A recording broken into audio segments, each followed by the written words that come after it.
Bonsoir à tous les amis, j'espère que vous allez bien. On se retrouve pour un tout nouveau live avec le sourire, puisqu'on a un marché crypto dans le vert. Aujourd'hui, on a un marché des actions dans le vert, on a un marché des indices dans le vert, on a un marché des actions, des matières premières pardon, et des indices dans le vert. Donc franchement, ça fait plaisir, ça fait du bien. Maintenant, on va pas falloir trop s'emballer. On va essayer de comprendre qu'est-ce qui est en train de se passer sur les marchés aujourd'hui. Pourquoi on a un marché comme ça qui part totalement dans le vert. Et est-ce que, surtout, c'est durable? Est-ce que c'est une situation qui va perdurer pendant les prochains jours et pendant les prochaines semaines? Ou est-ce que c'est tout simplement un nouveau piège de liquidité? Voilà, juste avant de commencer, je vous invite à vous abonner si ce n'est pas déjà fait, à rejoindre le serveur Discord, vous avez le lien dans la bio et dans la description. Et surtout, pour toutes les personnes qui sont sur le live, n'hésitez pas à poser vos questions tout au long du live. Je ferai des petites pauses entre les différentes parties pour y répondre. Voilà, donc un marché dans le vert, comme je vous le disais. Alors, c'est pas seulement le marché crypto, mais nous, évidemment, ce qui nous intéresse, c'est surtout les cryptos. Donc, un marché dans le vert, un Bitcoin qui repasse au-dessus des 20 000 $, un Ethereum qui repasse au-dessus des 1300 $, et l'ensemble du marché qui suit avec des belles performances, notamment du côté du Link, GLD, Matic, XRP ou encore Dogecoin. Du côté de l'indice Fear and Greed, bon, étant donné la situation des derniers jours, on reste dans un niveau de peur extrême avec un indice à 20 aujourd'hui. Et du côté de l'indicateur Blockchain Whisper, on est quasiment sur un niveau d'équilibre entre les longues et les shorts, comme vous le voyez ici, 55-45.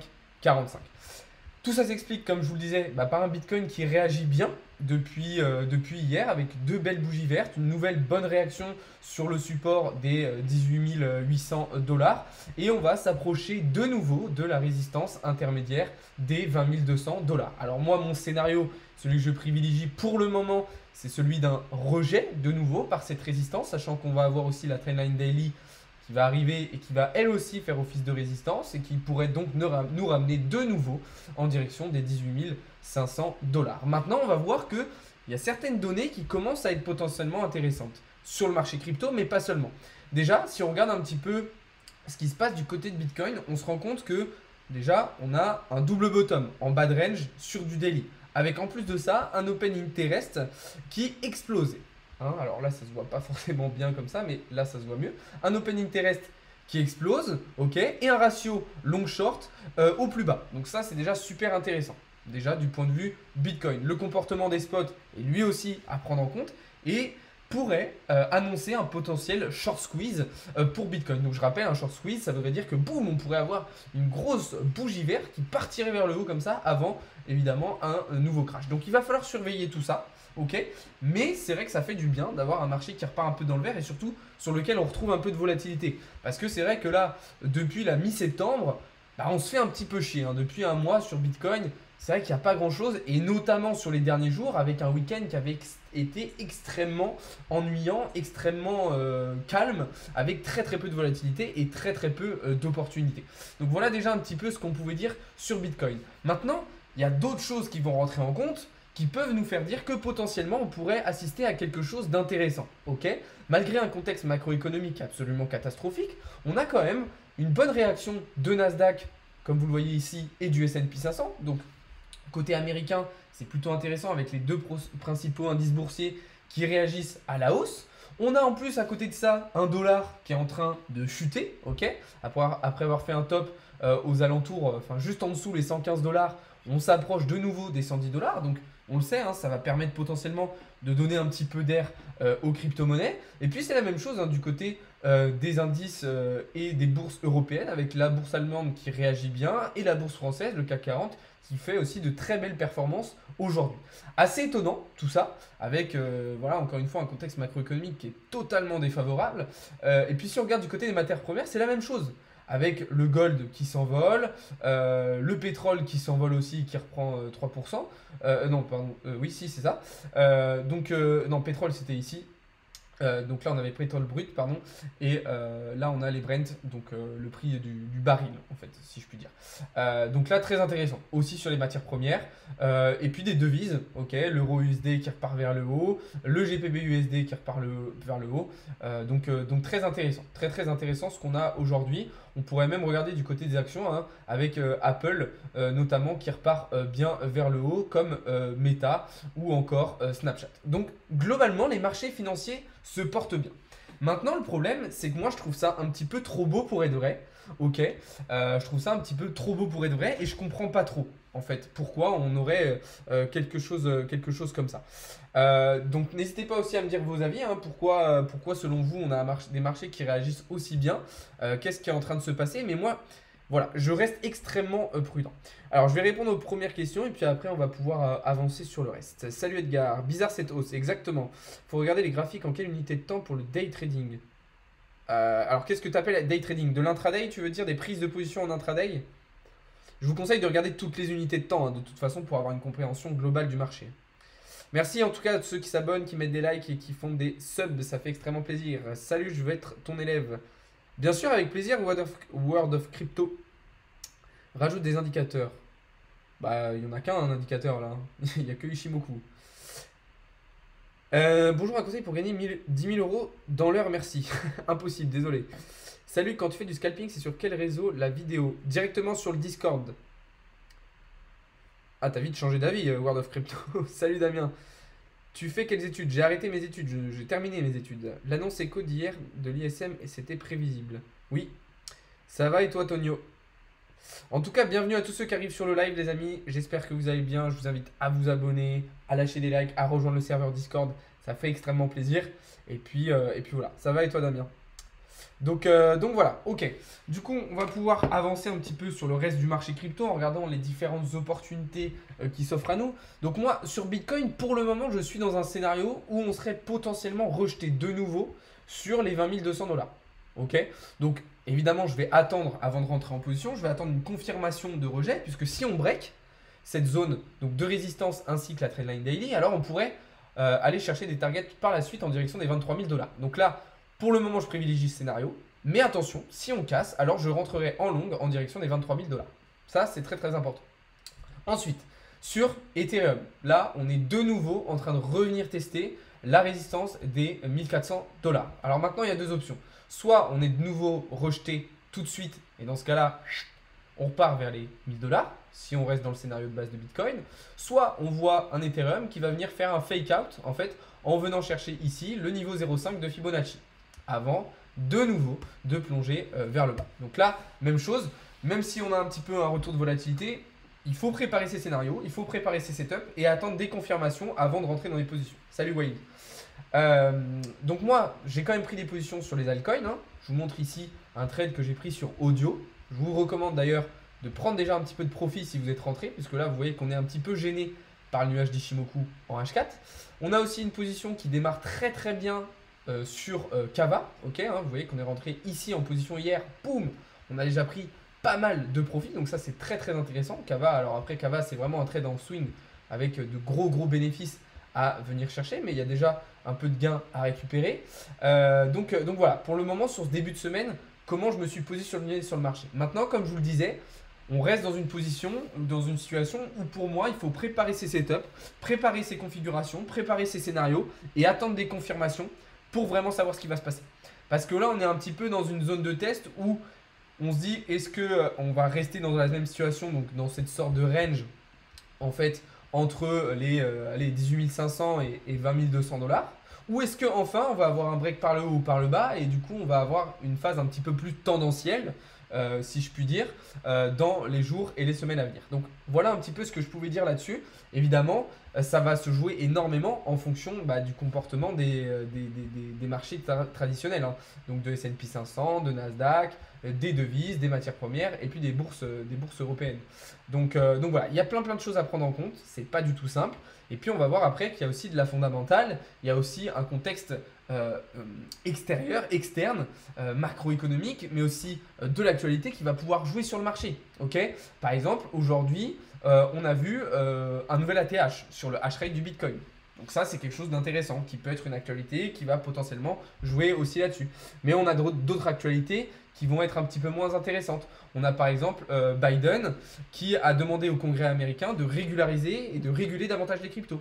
Après, on a d'autres news qui sont beaucoup plus intéressantes. J'y reviendrai tout à l'heure avec la Russie qui autorise désormais les paiements en Bitcoin pour le commerce international. On a McDo en Suisse qui a aussi accepté Bitcoin. Donc, on a plein d'actualités qui vont dans un sens et dans l'autre, qui vont dans le positif et dans le négatif et qui nous perdent un petit peu dans cette masse d'informations, ce qui fait qu'on ne sait pas forcément quoi faire. Donc voilà. T'es financé en propre firme? Comment ça? J'avais pas vu sur le Discord. Pas de souci. Le DXY est en train de bien corriger. Exactement, c'est ce que je disais tout à l'heure. Salut Seb. Salut à tous. Salut Grant, qu'entends-tu par des confirmations? Alors quand je dis confirmation, c'est par exemple quand on s'approche d'une zone de résistance, comme on est en train de le faire sur Bitcoin. Une confirmation, ça va être une confirmation de cassure ou de rejet. C'est-à-dire que on ne rentre pas en position à l'approche d'une résistance. Ok, on va attendre de voir si on casse la résistance ou si on est rejeté par cette résistance pour rentrer en position.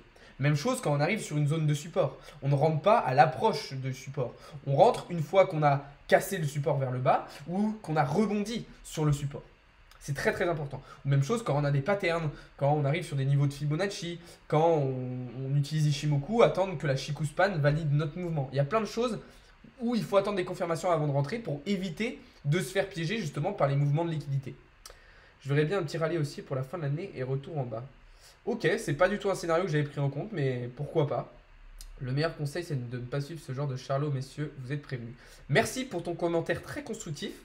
Voilà, je suppose que tu ne me suis pas, tu n'es pas dans le Discord, tu ne regardes pas mes vidéos, mais bon, si c'est ton avis, je le respecte. Voilà, si tu considères que je suis un charlot, il n'y a pas de souci, tu peux aller voir d'autres lives. Salut Suleiman, salut Forex One officiel. Ok, et dans ce cas, comment savoir le moment exact? Alors, le moment exact, il n'y en a pas. C'est-à-dire que là, par exemple, sur Bitcoin, pour savoir quand est-ce qu'on va être rejeté ou qu'on va casser la résistance intermédiaire des 20 200 $, bah, il va falloir attendre de voir ce qui va se passer en H4. C'est-à-dire que si on clôture deux bougies H4 au-dessus de la résistance, on va pouvoir considérer que là, on a break ici cette résistance ainsi que la trendline daily. Et donc, potentiellement, on va pouvoir aller chercher les 23 000 $. Après, attention, il faut faire attention à ce qu'on ne fasse pas un fake out, qu'il n'y ait pas potentiellement un pullback. C'est pour ça que ce genre de prise de position, quand on arrive sur des résistances, etc., ça peut être intéressant dans certaines situations d'attendre un pullback. Qu'est-ce que c'est un pullback? Hop, c'est quand en fait on va venir casser un niveau, ok, et qu'on va revenir le tester avant vraiment d'aller chercher vers le haut. D'accord? Ça, c'est un pullback. Et donc, des fois, ça peut être intéressant d'attendre un petit peu plus longtemps, d'attendre ce pullback pour se positionner. Parce que des fois, le pullback ne se valide pas. Et en fait, c'est ce qu'on appelle un fake out. Du coup, bah, là, il n'y a pas du tout cette phase après vers le haut. D'accord? Donc ça, c'est très très important aussi de le comprendre. Donc voilà, un petit peu ce que je pouvais dire, là-dessus. La crypto Luna Classic, tu me la conseilles pour investir maintenant? Non, surtout pas, Suleiman. Je te déconseille fortement. Tu attends les cassures. Voilà, j'attends des confirmations tout simplement. Alors ça peut être des cassures, ça peut être des confirmations de pullback, ça peut être des confirmations de fake out aussi. Hein. On peut trader un fake out, c'est-à-dire qu'on peut très bien trader une réintégration de range, de pattern, de support, de résistance, etc. Donc voilà. Ah, encore un super commentaire constructif de Cédric. Merci à toi Cédric pour ton commentaire. Bah, du coup, même réponse. Si tu considères que je suis un rigolo, je t'invite à aller sur un autre live. Absolument, pas de souci. Parfait, excellent, j'ai bien compris. Ok, super. Je parle pour les gens de ton lien. Comment ça, de mon lien Forex One Official? Et des fois, c'est même des cassures sans pullback. Alors, effectivement, qui dit cassure ne veut pas dire systématiquement un pullback. C'est-à-dire que dans certaines situations, pardon, on va avoir un rallye, ce qu'on appelle un rallye. Et c'est d'ailleurs un petit peu ce à quoi je m'attends sur Bitcoin si on casse. Ici, c'est qu'il n'y aura pas forcément de pullback. Je pense que si on vient casser ici ces niveaux-là, on pourra aller chercher assez rapidement vers le haut. D'accord? Donc c'est pour ça qu'il faut bien comprendre la situation, il faut bien analyser pour essayer de savoir avec le maximum de précision, parce que c'est jamais de la science exacte, si il faut s'attendre à un fake out, à un pullback, à un rallye, haussier, baissier, etc., etc. Il y a plein de choses à maîtriser. C'est pour ça que de l'analyse technique ne suffit pas. Il faut prendre en compte aussi le contexte macroéconomique, l'analyse fondamentale, les actualités, et puis aussi tout ce qui se passe du côté économique avec les différentes annonces de la semaine, par exemple les réunions FOMC, les résultats d'inflation, etc., que je vous partage quotidiennement dans le serveur Discord, mais aussi sur tous mes réseaux sociaux. Vraiment, j'essaye de vous apporter toutes les connaissances, toutes les compétences possibles pour que vous ayez la meilleure compréhension du marché. Et en plus de ça, pour ceux qui veulent vraiment aller dans plus de précision, je vous partage mes trades, ok, vraiment mes prises de position. Mais même avant ça, mon but, c'est surtout de vous permettre avec le maximum d'informations, d'avoir une maîtrise et une compréhension globale de ce qui est en train de se passer sur le marché, pour éviter de faire des erreurs et pour profiter au mieux des mouvements de liquidité, des mouvements de prix et du coup d'avoir les meilleurs points d'entrée, les meilleurs points de sortie, etc., etc. Je pense que le Luna Classic ne mène à rien, n'est amené à rien, donc je vous recommande pas. Après, je dis pas qu'il n'y a pas de bénéfice à se faire dessus. Effectivement, la semaine dernière, par exemple, j'ai pris des trades sur Luna Classic. Mais en tant qu'investissement, c'est pas quelque chose du tout que je recommande. Donc voilà. Est-ce que tu utilises le SMC? Alors, le SMC, pour moi, ça n'existe pas. Ok, il n'y a pas de smart money concept à proprement parler. Pour moi, je vous ai fait d'ailleurs une vidéo il y a 2-3 jours sur le SMC et sur mon avis personnel. Mais par contre, évidemment que l'interprétation de liquidité et du prix rentre dans mon analyse. Mais comme tout trader, ça devrait se faire naturellement. Aucune personne, aucun trader ne devrait se dire « Ah, j'utilise le SMC ». Non, ça fait partie de ta manière d'analyser sans même que tu y réfléchisses en fait, normalement. Mais je vous invite à aller voir la vidéo que j'ai faite sur le SMC. Vraiment, je vous la recommande. J'ai remis sur les GLD, tu penses quoi? C'est judicieux. Bah, ça a été une bonne idée, parce que GLD performe très très bien ces derniers jours. J'essaie de répondre à toutes les questions, les gars, il y en a beaucoup. Je suis aussi dans le game, je suis en train de valider mon pro firme. J'ai trouvé une stratégie solide. Bah, super, félicitations à toi, Forex One Official. C'est possible d'automatiser, prévoir tout ça avec une IA. Alors, oui et non. Tu vas avoir des IA qui vont pouvoir faire du scalping, des prises de position à très court terme, mais ça marche pas forcément si bien que ça. Et effectivement, je suis assez d'accord avec toi, Forex One. Exactement. Du coup, voilà. Bon, les gars, je voulais vous dire aussi que si vous êtes intéressé par toutes les cryptos, vraiment, je vous invite à me suivre, mais surtout à rejoindre le serveur Discord. Vous avez le lien dans la bio. Ok, c'est vraiment là-bas que je vous partage tout. Rejoignez. Il y a une énorme partie du Discord qui est totalement gratuite. Si vous voulez vraiment aller plus loin et vous professionnaliser, évidemment, il y a une partie payante. Mais déjà, rien que si vous êtes débutant, même confirmé, etc., il y a une énorme partie des connaissances, des compétences, des trades que je vous partage gratuitement. Donc vraiment, allez jeter un œil. Merci pour ton message, Edgar, ça fait super plaisir. Donc voilà, un petit peu ce que je pouvais dire sur le marché. On va reprendre un petit peu quelques analyses fondamentales sur lesquelles je suis passé très très rapidement tout à l'heure. Notamment le fait qu'on ait atteint un nouvel ATH sur le hash rate du réseau blockchain Bitcoin. Alors qu'est-ce que c'est le hash rate? C'est tout simplement la puissance de calcul du réseau. Et bien aujourd'hui, cette puissance de calcul, elle est à son plus haut niveau depuis la création de Bitcoin. Donc ça, c'est une très très très bonne nouvelle. C'est-à-dire que le réseau, la blockchain Bitcoin, il fonctionne bien, est bien alimenté, il y a une bonne puissance de calcul. Et évidemment, pour que Bitcoin fonctionne bien, c'est quelque chose d'indispensable. Une autre actualité que je voulais vous partager aussi, du coup j'en ai parlé tout à l'heure, c'est le fait que la Russie, ça y est, officiellement autorise désormais les paiements en Bitcoin pour le commerce international. Donc ça, c'est une très très bonne nouvelle parce que ça va du coup permettre une démocratisation, une adoption à grande échelle de Bitcoin, mais aussi du coup des volumes de transactions qui vont être beaucoup plus importants. Et on le sait, qui dit volume de transactions, qui dit utilisation beaucoup plus importante, dit aussi potentiellement un prix qui va évoluer à la hausse. D'accord? Donc ça, c'est très très important de le comprendre. Bon voilà, après, il n'y a pas que des bonnes nouvelles. Comme je vous le disais tout à l'heure, Joe Biden a demandé au Congrès américain de réguler davantage les crypto-monnaies et notamment les stablecoins. Ce qui peut se comprendre, mais voilà, c'est pas forcément des très très bonnes nouvelles, surtout quand on sait dans quel contexte et de quelle manière va être faite un petit peu cette régulation. Je vais aborder désormais dans cette partie du live un sujet un petit peu... Mon Discord est en français, oui tout à fait. Si tu as des questions sur MT4, Céline, je t'invite à les poser dans le Discord. On pourra t'y répondre. Je voulais vous parler de quelque chose désormais. On va rentrer dans une partie un petit peu différente dans ce live. Je vous invite à participer et à donner votre avis dans les commentaires, dans le chat, etc. parce que c'est très intéressant. On va parler un petit peu d'économie et de politique. Pour vous expliquer un petit peu ce qui se passe dans la situation actuelle et sur notamment les décisions de la Fed, de la Banque Centrale Européenne, sur tout ce qui est hausse des taux d'intérêt, etc. Vous le savez, la Fed, depuis maintenant plusieurs mois, hausse ses taux d'intérêt pour contrer l'inflation américaine. La BCE, depuis 1 ou 2 mois, fait de même pour contrer l'inflation européenne. Le problème, c'est qu'en faisant ça, on va stopper l'inflation et rentrer dans une phase de récession. Le problème, c'est qu'aujourd'hui, l'ONU, je vous l'ai partagé ce matin, a ordonné aux banques centrales, donc à la Fed, à la BCE, de stopper ces hausses d'intérêt, car ils ont peur d'une récession en fait, qui prendrait une ampleur mondiale et qui mettrait surtout en difficulté les pays en voie de développement. Mais ce qu'il faut comprendre, c'est pourquoi en fait les banques centrales font ça et surtout pourquoi les États-Unis font ça.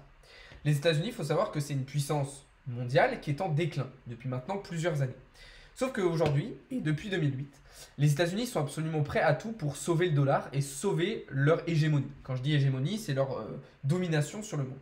Et quand je dis prêts à tout, c'est-à-dire qu'ils sont prêts à faire rentrer le monde dans une phase de récession, à faire rentrer des pays ou des ensembles de pays dans des conflits internationaux pour se sauver et pour être les sauveurs du monde et pour garder leur dominance. C'est exactement ce qu'ils font aujourd'hui avec la Fed qui rehausse les taux directeurs et qui va faire rentrer un certain nombre de pays en récession. C'est exactement ce qui va nous arriver par exemple en Europe et ce qui va probablement aussi arriver en Asie.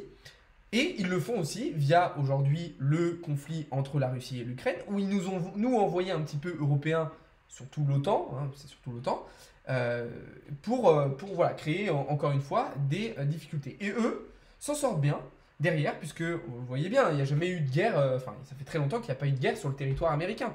Ça fait très longtemps qu'il n'y a pas eu de conflit sur le territoire américain. Donc eux se positionnent voilà, toujours en recul, ils mettent un petit peu les autres dans la pagaille, en difficulté, pour garder leur hégémonie, garder leur dominance, garder leur domination et garder un dollar qui reste fort. Et ça marche extrêmement bien. Ça marche extrêmement bien. Aujourd'hui, l'euro s'est totalement dévalué face au dollar. La monnaie anglaise, donc le livre sterling, s'est totalement dévalué face au dollar. Donc ça marche extrêmement bien. Donc comprenez bien la situation. Et le problème, c'est que on peut malheureusement pas faire grand-chose, ok, à part évidemment développer les crypto-monnaies. D'ailleurs, je vais vous citer quelqu'un que je suis sur Twitter que je trouve très très intéressant, qui a fait une remarque assez drôle tout à l'heure. Et alors c'est drôle, mais d'un autre côté, c'est pas si drôle que ça. Ok, je vous le cite, donc c'est Crypto John, ok, sur Twitter, si vous voulez le suivre, c'est quelqu'un que j'apprécie particulièrement. Il a dit, il est assez ironique de constater que ce qui est couramment perçu comme de l'argent réel, donc dollars, euros, semble être en réalité un système de Ponzi, ok. Alors ce qui est couramment perçu comme un système de Ponzi, donc à l'inverse Bitcoin, semble être en réalité de l'argent. En fait, on se rend compte aujourd'hui, avec la situation économique catastrophique, que le système monétaire et financier international est basé sur une arnaque, ok, sur une arnaque, sur une planche à billets, sur un système de Ponzi. Alors que ce qui est décrit en réalité comme une arnaque et un Ponzi, donc Bitcoin, est en réalité plus proche de ce que devrait être une réelle monnaie. D'accord, donc voilà, je voulais faire un petit point là-dessus parce que ça me semblait judicieux. Et je voulais revenir aussi sur un commentaire qui a été fait cet après-midi sur le fait que le problème était le capitalisme. Ok, la personne me disait oui, donc tu considères que le seul moyen, enfin, la seule issue, la seule solution, c'est le capitalisme. Je ne dis pas que la seule solution, c'est le capitalisme. Je dis juste que déjà le communisme, on a vu ce que ça donnait, ça ne marche pas et ça ne peut pas marcher.